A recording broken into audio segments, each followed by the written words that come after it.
everybody. So for our final session to wrap up the day, I'd like to welcome Jen Smith and Duriez of Roots of Hope, who are here today to speak on life promotion and suicide prevention. Jen and Anne, welcome.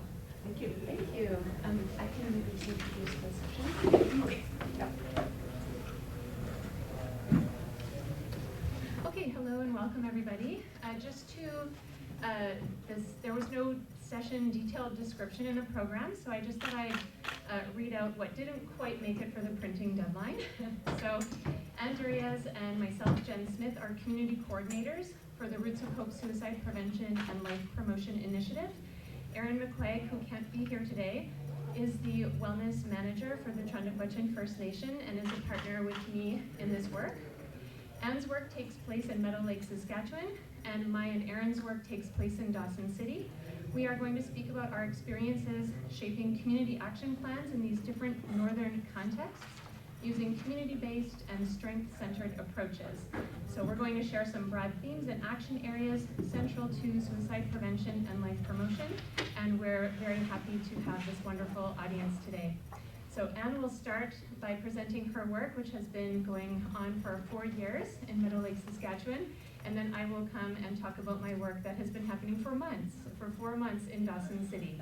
So welcome to Anne.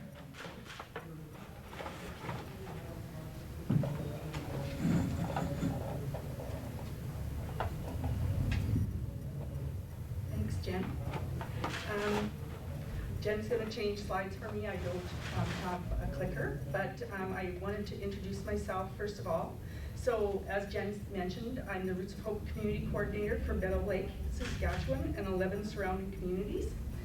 Meadow Lake is located 300 kilometers northwest of Saskatoon in Saskatchewan, Canada.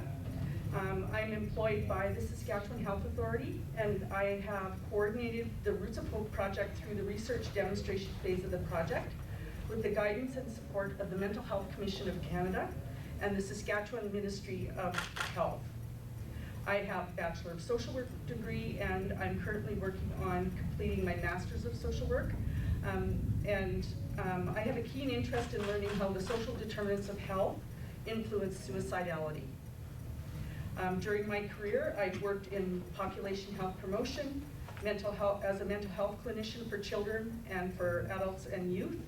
And I've worked in harm reduction and HIV outreach, as well as social detox and long-term care. I'm passionate about building community capacity and about helping those whose roles are not directly associated with mental health services to see how they can play a part in preventing suicide. My background, both my parents are first-generation Canadians. My father's family was from France, and my mother's family from Germany. I have 5 children and 7 grandchildren. Next slide. So the Meadow Lake Roots of Hope site is located in the Boreal Forest on the western edge of Saskatchewan. You can see the size of the province in the blue banners. For those of you that are not familiar with the size of, try another click and see if the banners will come up. Yes, next one, yeah. So it's a rather large province, and it's the only province in Canada with all man-made boundaries. The Roots of Hope project that I serve covers about 1/55 of the province area.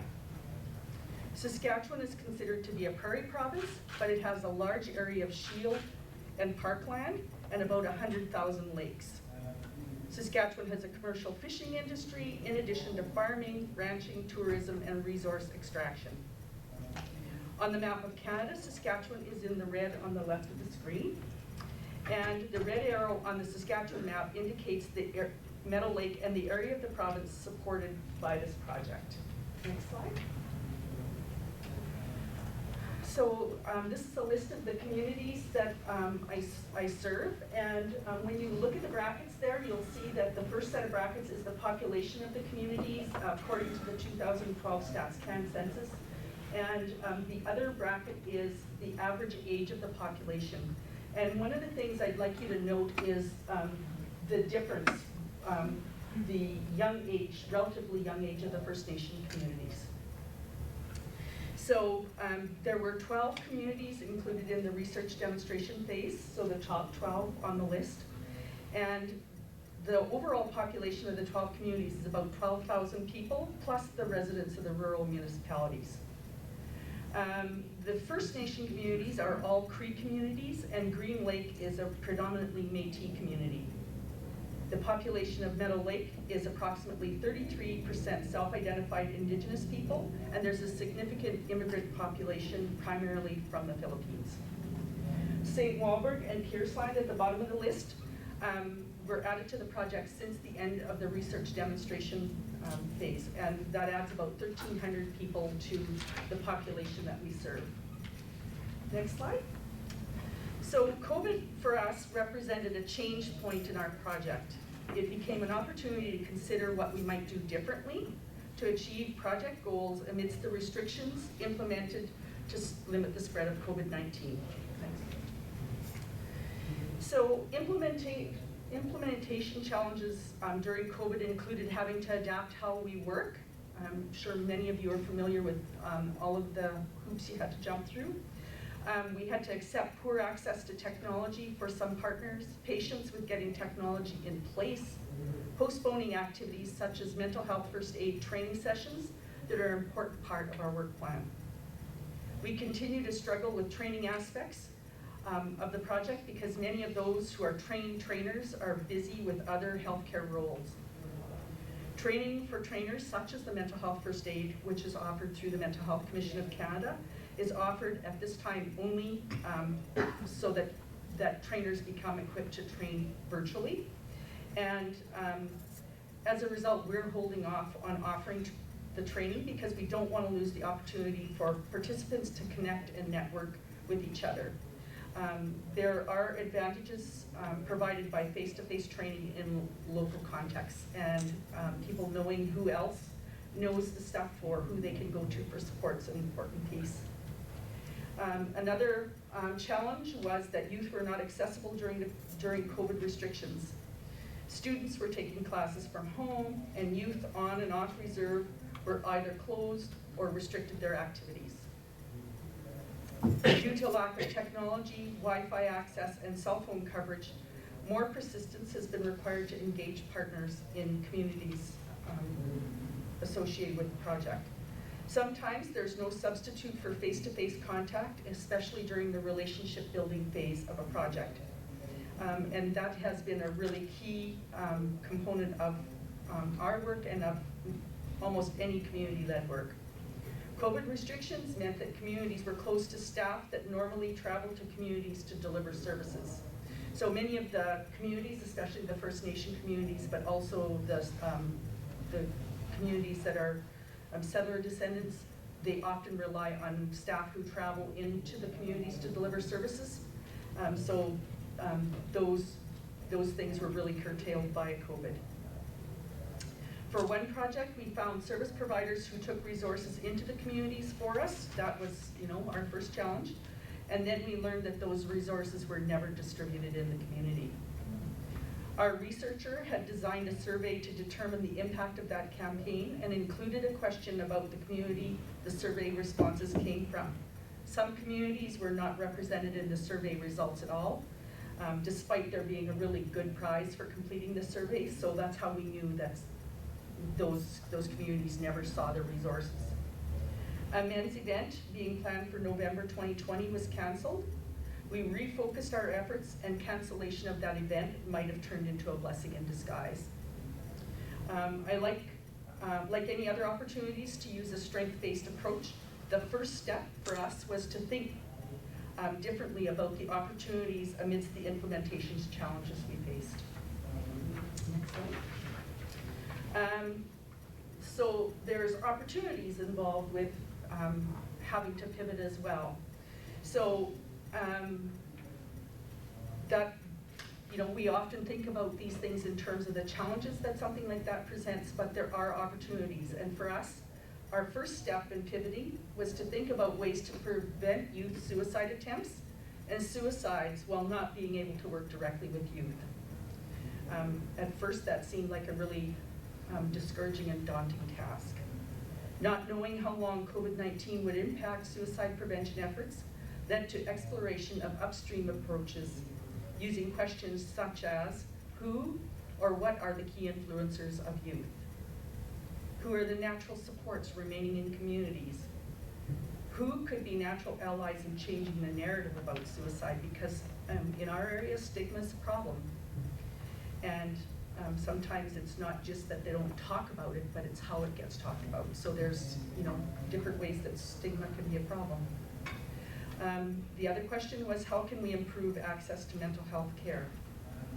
Within the Mental Health and Addictions Unit, under which Roots of Hope project is housed in our site, an internal referral form and a work standard were developed for use by the hospital staff to ensure that every patient coming to the hospital emergency room for mental health or suicide-related concerns is followed up by mental health and addiction services.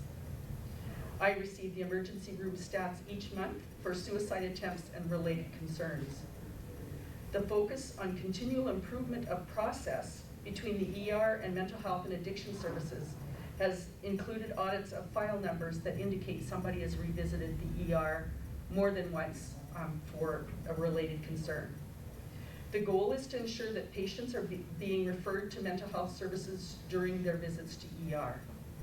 We want to change the idea that people have about mental health being separate from physical health.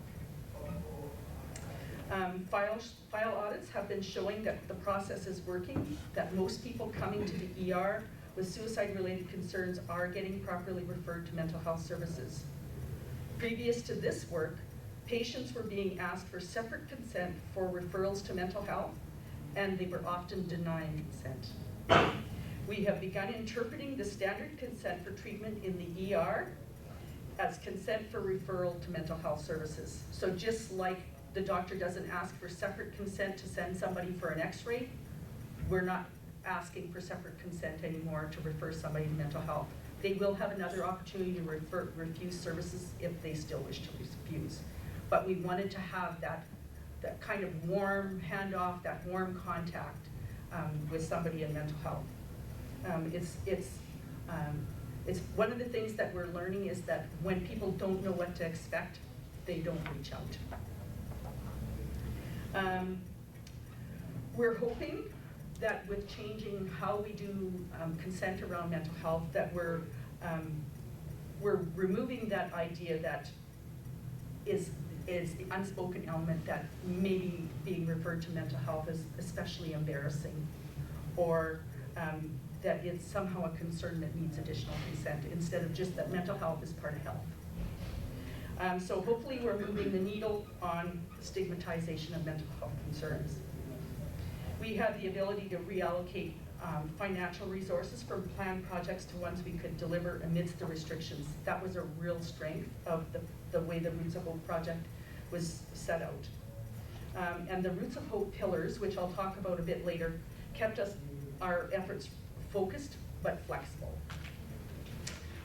One of the other things that really was kind of an unintended outcome of having to pivot to use more virtual technology was that attendance at the Roots of Hope Advisory Committee really increased.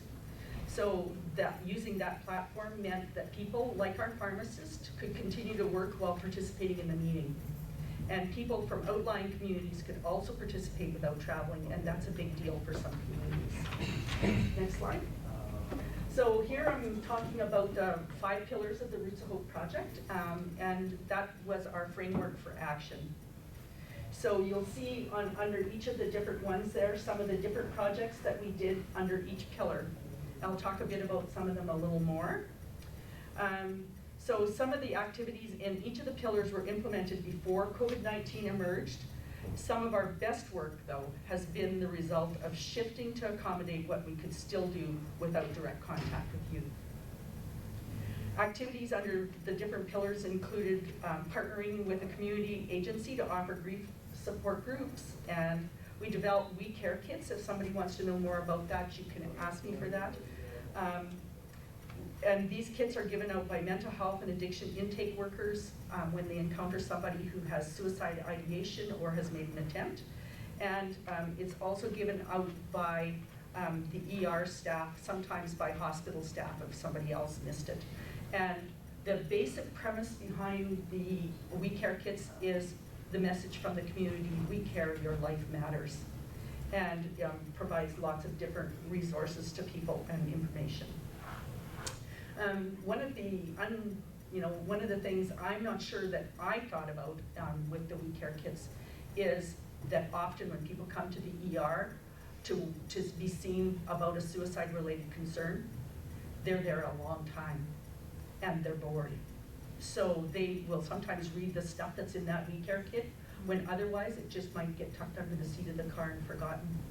And so it's kind of like capitalizing on a captive audience. The training, under training we did mental health first aid training. We offered that to health clinic staff and virtual living works start training to youth and their supports, and living works faith training to faith leaders. I'm not sure that I have enough time to talk about the rationale for why we train so many people in the clinic. But one of the things that showed up, I saw this in the data from Newfoundland and in the data from Saskatchewan, is that people that die by suicide often see their primary healthcare provider many times. Newfoundland, 6.8 times on average in the months leading up to their death. And in Saskatchewan, they didn't quantify the number, but there was a large number of people, large number of visits. So in my mind, a really important part of this work is asking questions to yourself about what else might be going on here beyond the obvious. And obvious maybe would be the doctors are missing, they're not asking the right questions. But the less obvious thing is that maybe these patients are coming into the clinic with vague concerns that can be a half dozen different things. And we're operating on the premise that if the complaints are vague, the more people that might pick up on some little thing that somebody says could be that person that makes the difference. Public awareness campaigns. We developed a workplace mental health award for the Chamber of Commerce Business Excellence Awards. We have since made a video with the winner of that award to raise awareness about the impact of workplace mental health on the business's bottom line. So if they're not constantly training new people, they can focus on building their business. And retraining costs money. So, we're trying to talk the language of what matters to them. So we have developed radio ads using themes that emerged from a virtual men's focus group. The ads have been translated into Cree, Dene, and Cree accented English for airing on community radio stations.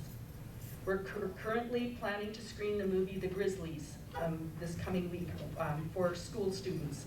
And we have prepared a classroom discussion guide for teachers to use so that the life promotion messaging in that movie isn't just missed. So far, we have 300 seats available to attend that movie, and we have almost 200 of them filled. So hopeful that we'll have a good turnout. Means restriction. We developed safe medication storage and safe medication disposal campaigns. And research was incorporated into every aspect of our project. For example, in preparation for work on the men's mental health project, we conducted the virtual men's focus group, which was led by our researcher, and we had a dedicated researcher working with us on our project. And I had regular interaction with her, and that was something that I wouldn't probably have thought about myself, was how to build evaluation into everything. And it's not always as complicated as it might sound if you've got the right support. Next slide. So pivoting to continue our work while people were not allowed to have in-person contact outside their immediate household demanded that our work be reimagined or adapted. And I want to talk about two of those initiatives in particular. The first one, in the next slide, is a men's resources project. Both the Men's Resources Project and the other one I'll talk about, suicide prevention in a ministry setting projects, emerged from thinking upstream about the influences on youth. Potential sources of mental health stigma and ways to equip natural supports that remained in communities during the COVID restrictions. In our site, it is primarily male youth who die by suicide. We wondered, what is influencing male youth in particular? Perhaps the way adult men manage their mental well-being, the ways men support or avoid other men who are experiencing mental health concerns. This shift in perspective led to a focus on changing the attitudes and practices of adult men who role model for youth. We started the Men's Project with the virtual men's focus group that I've already mentioned, and we identified themes from that and then developed radio ads encouraging men to reach out for help and to be purposeful about supporting each other when they notice someone is not their usual self.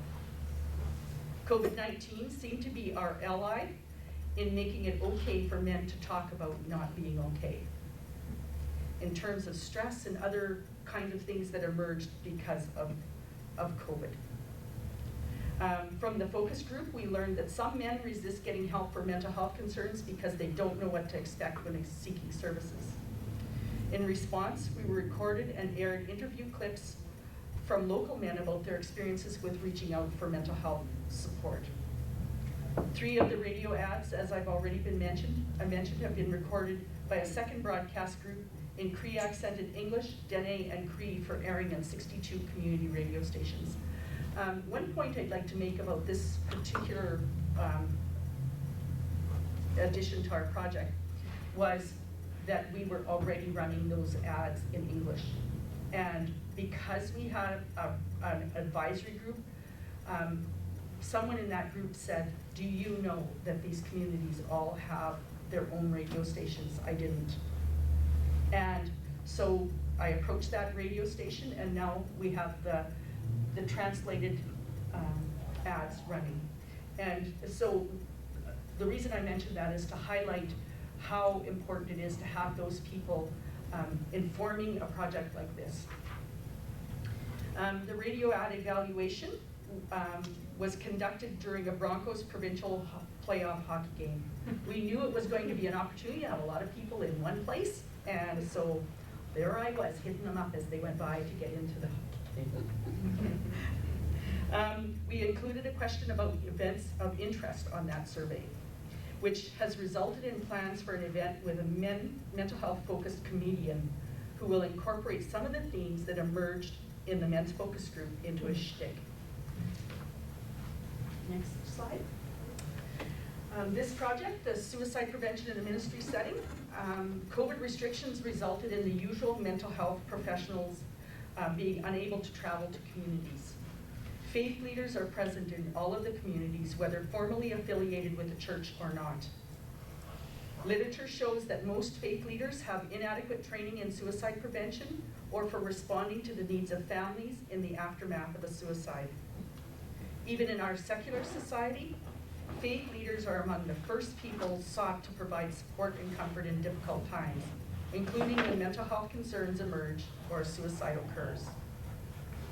In small communities, faith leaders can be personally impacted by suicide attempts or a suicide death, but they still need to carry on with their role.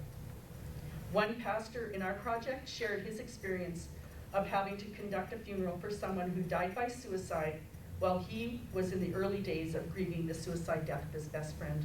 Can't imagine how tough that must have been. Having training in suicide postvention and an established support network would have been very beneficial to him. In the suicide prevention in a ministry setting project, licenses were sponsored for Living Works Faith training. It's an online training for Christian faith leaders. The goal was to assist faith leaders to be comfortable interacting with those who feel suicidal, with supporting loved ones in the aftermath of suicide, and to know when to get additional help for someone that's in distress. There is interest in developing a support network among the faith leaders. Several of those who took the Living Works Faith training have since taken additional suicide prevention training. So, you know, once they got a little taste of what it could do for them, they were interested in more training. As you can see from the above examples, COVID restrictions led us to try to think differently and resulted in us changing our focus. COVID-19 didn't limit our work as much as it shifted where we focused. And one of the other things I wanted to mention about this project is that despite the fact that Meadow Lake is 33% self-identified First Nations, and that 5 of our communities are First Nation communities, they were the ones that were really interested in this living workspace. They're the ones that are, you know, and this is one of the lessons I had to learn. Don't assume anything, you need to ask. So I couldn't assume that everybody's traditional. And when I asked, you know, it's the appropriate thing for me to do was to respond to the needs that were indicated to me. So some implementation recommendations. Make use of the pillar model as a framework for your community action plan. So even if it's not formally the Roots of Hope, you can still think about it in terms of those 5 pillars. If you think about each of the pillars along the continuum from prevention, intervention, and postvention, and consider universal and targeted interventions, you'll have a good start on a comprehensive strategy. Be creative and expose yourself to the ideas of others. Borrow and modify ideas. Brainstorm, think out of the box, and stay curious. Ask yourself what else might be going on, influencing or acting as a barrier. Choose a place to start and build from there. Our idea for a men's event got scrapped because COVID happened. Because we didn't quit and instead chose to reimagine and refocus, we now have a project that reflects the ideas from men on which we can build current and future work. Read. If you plan to guide a community project such as this, you need to be a reservoir of ideas and knowledge about best practice. And trust me, you'll get many opportunities to refer to that knowledge and best practice. Read the documents, not just the highlights. Nuggets or seeds of ideas are often buried in the text. One of the projects we're working on in Saskatchewan is what's called an Embracing Life app, and it's a suicide prevention app with 2 streams, helping myself, helping someone else. And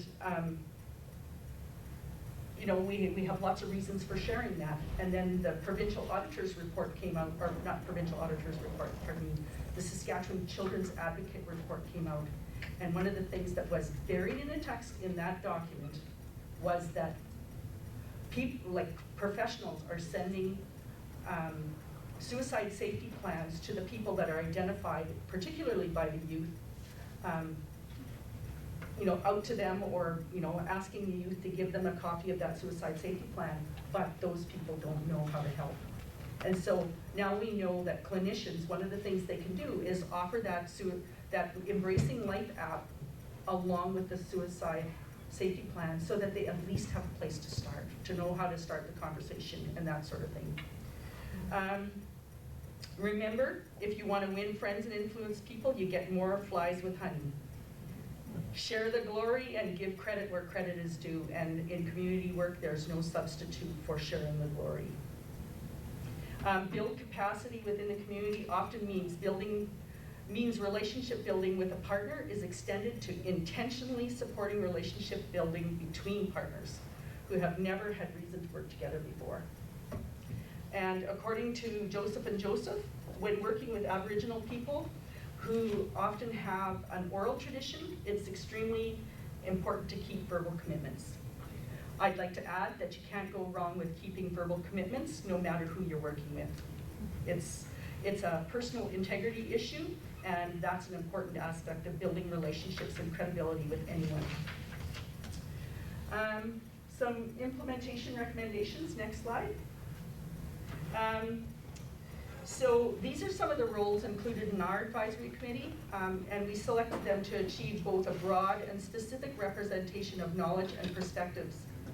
And coalition building includes engaging committee members by seeking and using their expertise, so they don't want to just sit on a committee and never really make an impact. Their professional and personal opinions and connections can really benefit the project. Everyone on the advisory committee won't always attend meetings, but they have important connections, expertise, cultural knowledge, and insight to contribute. Keep an open mind, and this has been one of the challenges for me. Where communities want to work on the problem may surprise you. Don't assume anything. For example, people may be traditional or not. It's respectful to ask for clarification. Don't burn bridges you might need to cross later. In small communities, your off-duty behavior can impact your work success. And building relationships within communities occurs one person at a time, so be committed and patient with the process. it'll pay off. If you say you'll do something, to the extent possible, keep your word. And creativity, relationship building, and delivery of community-driven projects takes a lot of energy. Don't be an island. Engage committee members and plan for self-care. Next slide. Some of the implementation principles.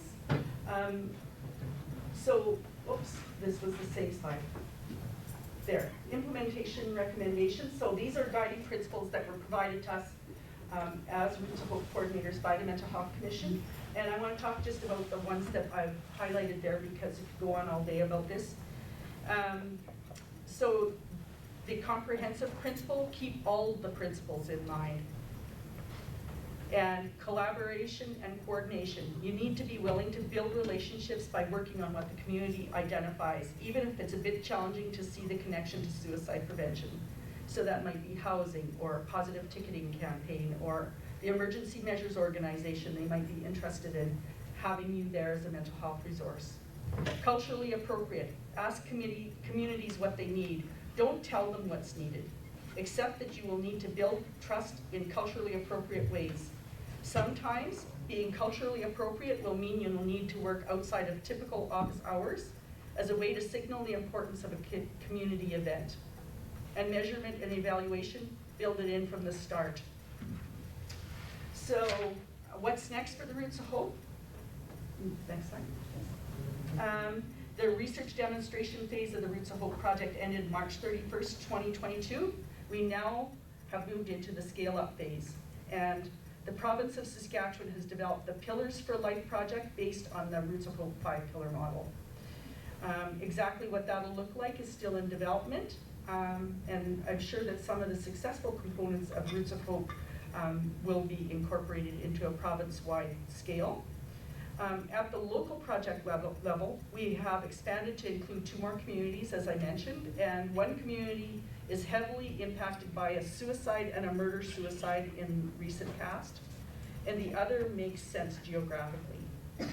We're now receiving a lot of requests to share locally developed resources with other communities in the province, and more recently in countries such as Australia, Netherlands, and Belgium. And we share our resources for their use to adapt.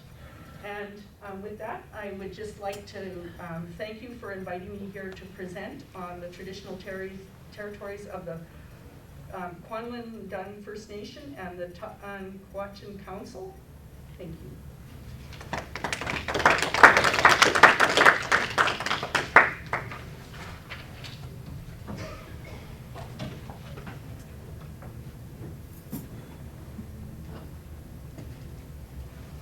There we go.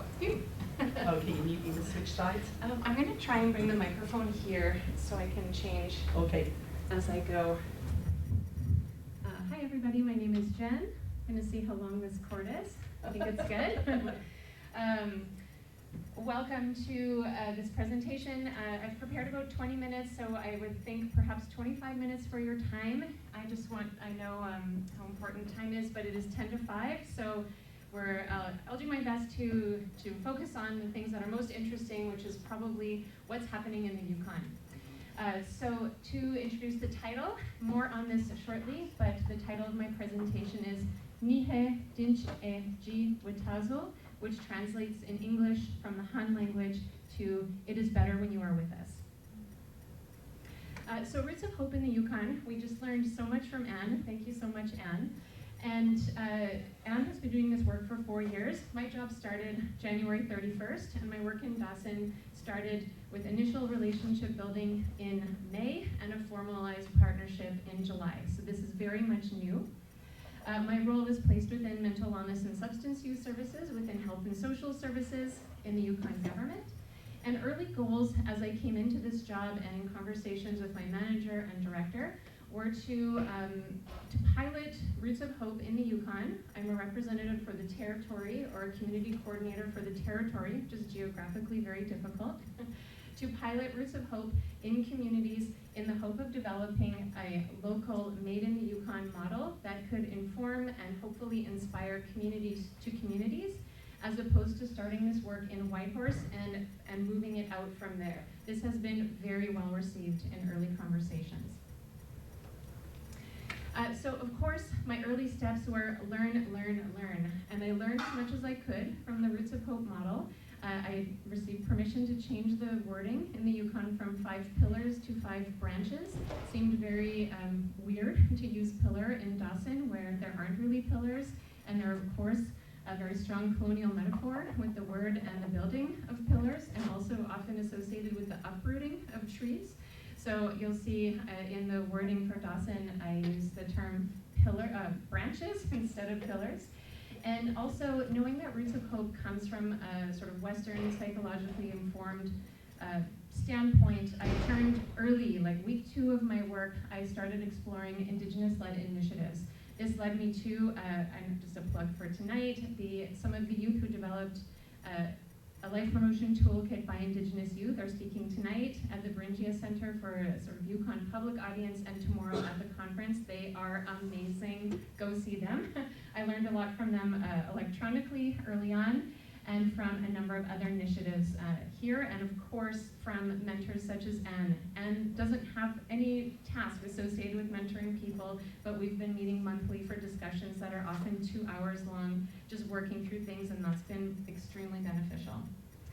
Of course, in addition to learning in my role, which community might be an ideal community to try and partner with or to explore possibilities of partnership with. So that involves getting to know the community, reaching out to the local First Nation for nation-to-nation conversations, and early discussions between my role and my manager within mental wellness and substance use services, having with Janelle Julian and Erin McQuaig, wellness director and manager for Chundakwetchin Wellness in Dawson.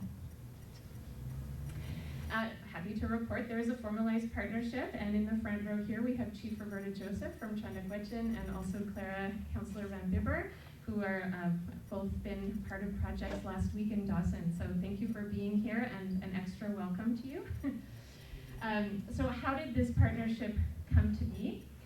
So of course, initial meetings. So going and seeing and getting to know each other, learning what Roots of Hope is about, learning about the person who's in this role within the government, within the Yukon government. Happily, there was a very wonderful energy early on in our partnership, and with the support of Janelle, the Chundakwetchin Wellness Director, she encouraged Erin and I to work together on the development of developing a briefing note and presentation to go to Chief and Council, the Chief and Council of the Chundakwetchin First Nation. I'm happy to report that this was approved with consensus on the first presentation to Chief and Council. To learn a little bit about Dawson, for those of you who are new to presenting here today, this is a photo of the beautiful lands and waters, the Chundakwetchin First Nations traditional territory. A little map just for a little destination there. And in the interest of time, I'm going to keep moving forward with my presentation because you'll learn a little bit more about Dawson as I go.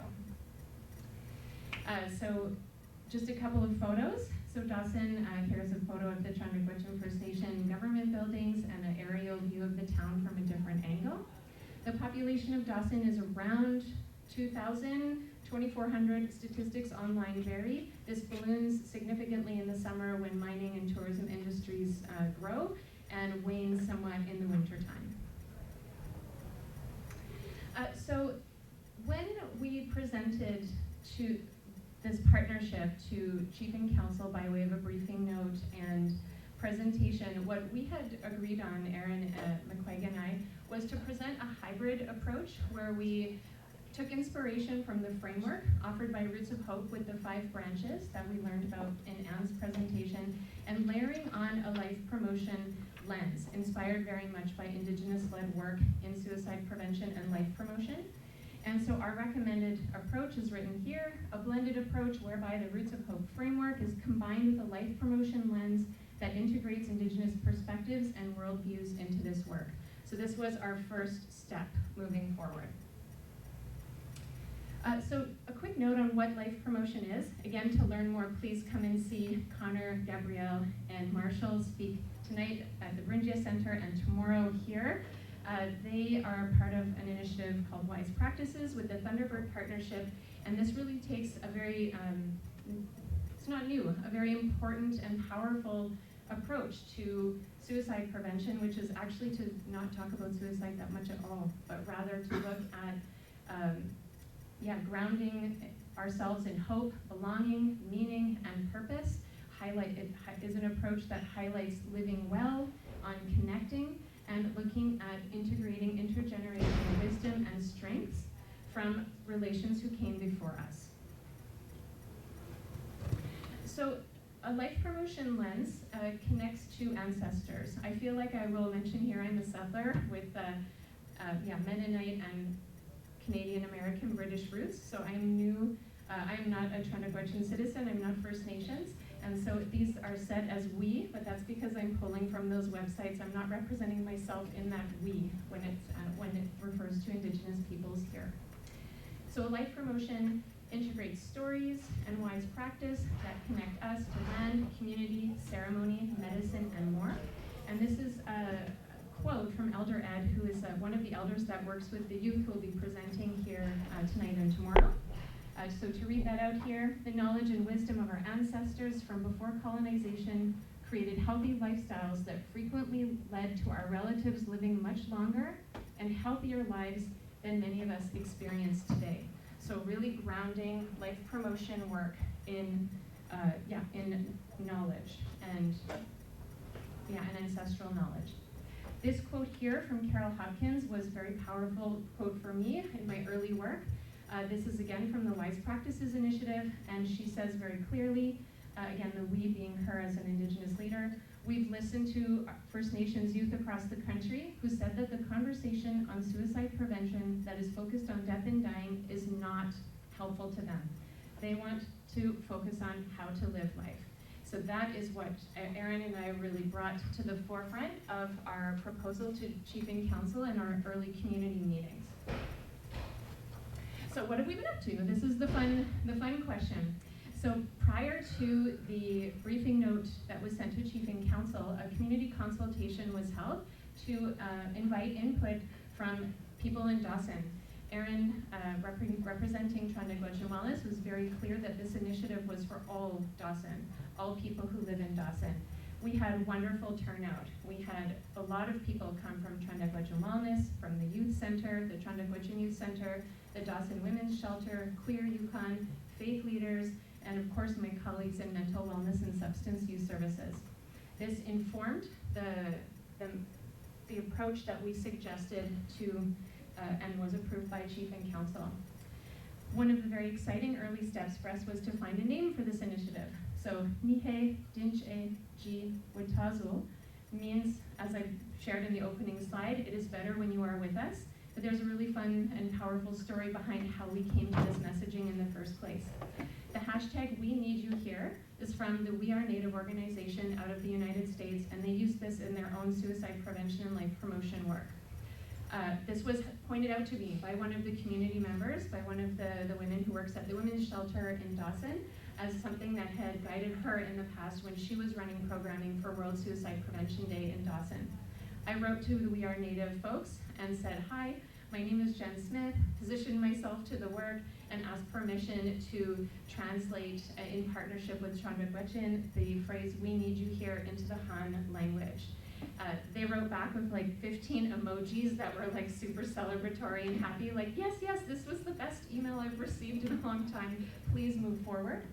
So that We Need You Here was sent to the language folks with Trandagwetchin, to Percy and Georgette, who came back with Nihe Dinche Ji Witazul. It is better when you are with us, as spoken from a group to an individual. So really keeping that focus on life, promotion, we need you here. It is better when you are with us. Nihe Dinche Ji Witazul. And this is now the messaging for all of this work in Dawson. So community meetings, prevention trainings. We held a week last week that was a life promotion suicide prevention week. It was called Nihe Dinche Ji Witazul Week. And this has been just wonderfully received by folks in Dawson. Next up was, of course, let's get a great image to represent this.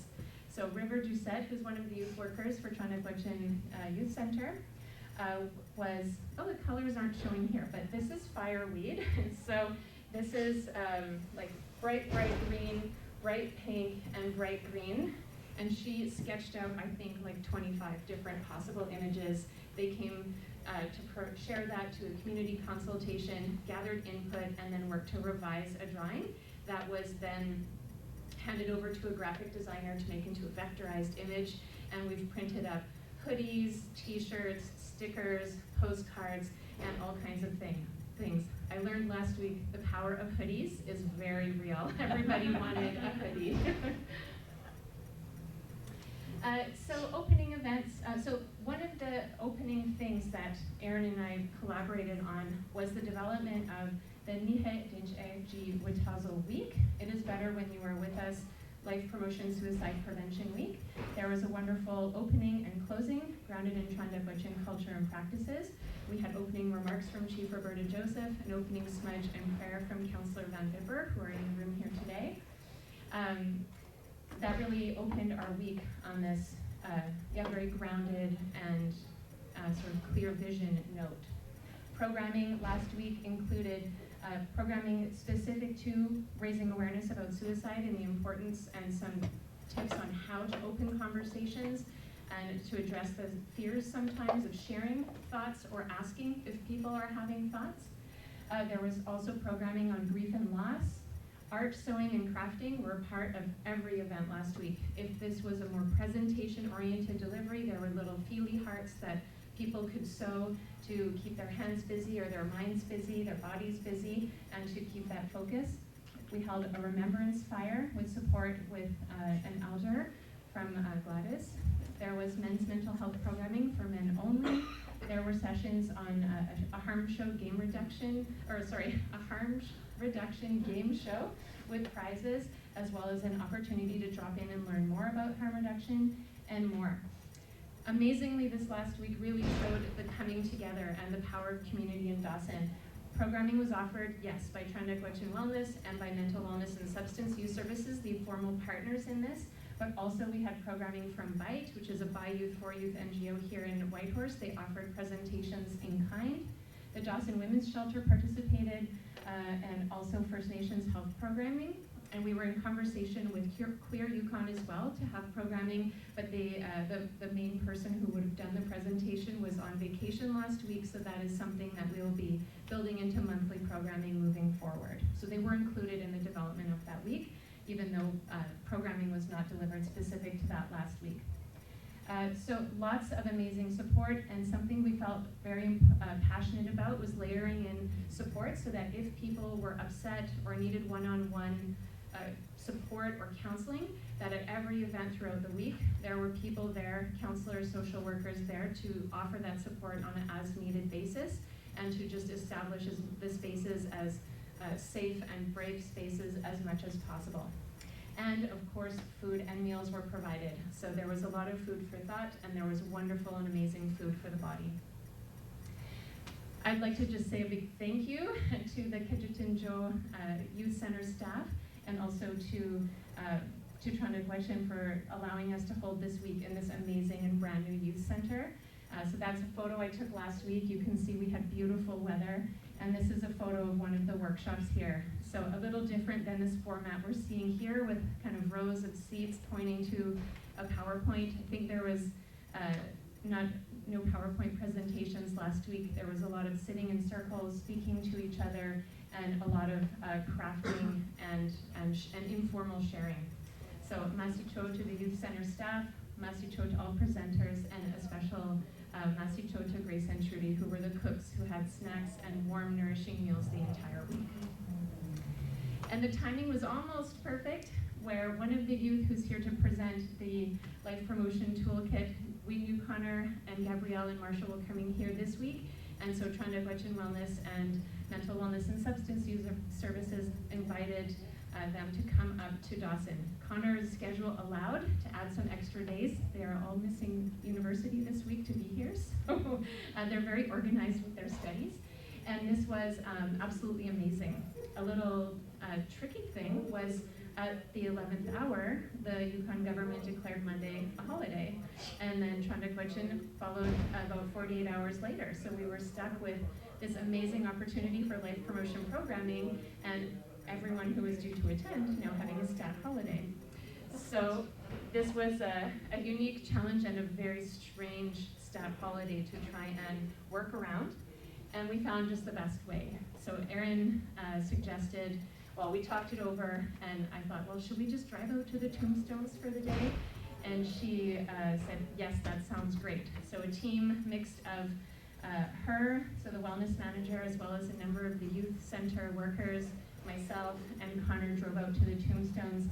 And I actually think we embodied like a life promotion activity, getting out on the land. It was really cool to hear Connor, who's Anishinaabe, sharing about his experiences and asking so many questions about Chandakwachin culture, practices, drums, language, and more. So here you can see these super cool hoodies on the left with the fireweed. Now you can see the beautiful colors. We really wanted the image to be vibrant and really like about feeling great and feeling good. And some of the initial images were a little bit more remembrance oriented, I want to say, and we pivoted to something that's really holding hands, celebrating, we need you here, it is better when you are with us. And you can see just the relaxed energy of how great it felt to be together, hanging out, talking, and sharing. It was also amazing for me. I usually come in this role representing this initiative from Whitehorse, and it was so great to just spend time talking, hanging out, sharing a meal, sitting around a fire. It was awesome. And to my surprise, all of the youth were totally up for these cheesy hoodie pictures. And so here we are, the clouds parted and we had really great weather. We didn't know if we'd see any mountains.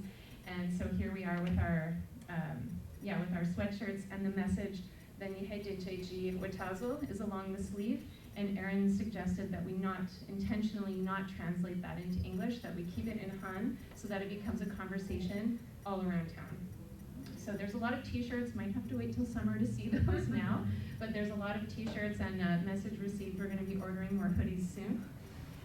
And just moving towards the last couple slides here, this was the vibes at the end of our day. So just feeling really good to be around each other, really supportive, and it was so special to learn about and be able to visit these sites that are so important to the Chandakwachin First Nation.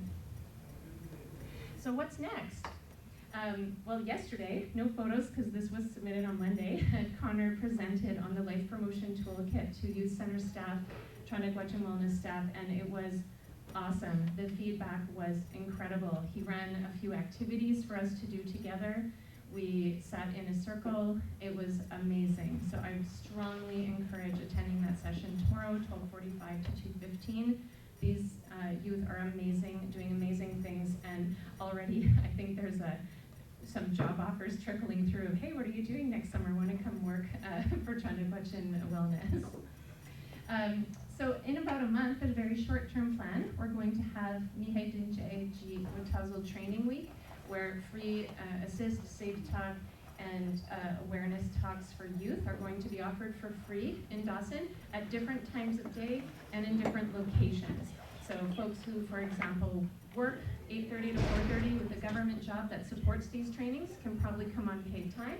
People who work in the mines, maybe not so much. So we're going to offer one of those trainings in the evening, change up the locations so that people who may not feel safe in one space and feel safer in another are able to navigate to the time and place that works for them. And what's next long-term, ongoing life promotion activities. Now, especially with this life promotion toolkit in hand, youth center staff left yesterday feeling like they had some guidance on what that might look like. Also, we have an emerging community life promotion working group, and some really concrete and amazing ideas came out of a consultation last week. And not just like what we want, but how can we actually do this with who's here and who has time and who has energy. A lot of conversation around support for frontline workers who need support themselves. Our ability to respond, not only our responsibilities, exploring that and making spaces for that. Grief and loss and remembrance programming, very well received last week. People loved and really got a lot out of that amazing programming last week. So more of that to come. And there was a lot of discussions too about programming for caregivers. So that was as quick as I could make it work presentation. I'd like to, in addition to being so thankful for working on Chonagwechin traditional territory, it is an honor to live and speak today on the traditional territories of the Kwanlin First Nation and Ta'anquechan Council. I think everyone has places they need to be, so feel free to dash off, and both Anne and I are here to answer questions in a more informal way as the talk wraps up. Thank you very, very much, Masicho, Bunishjish, and Chimikwach. Thank you.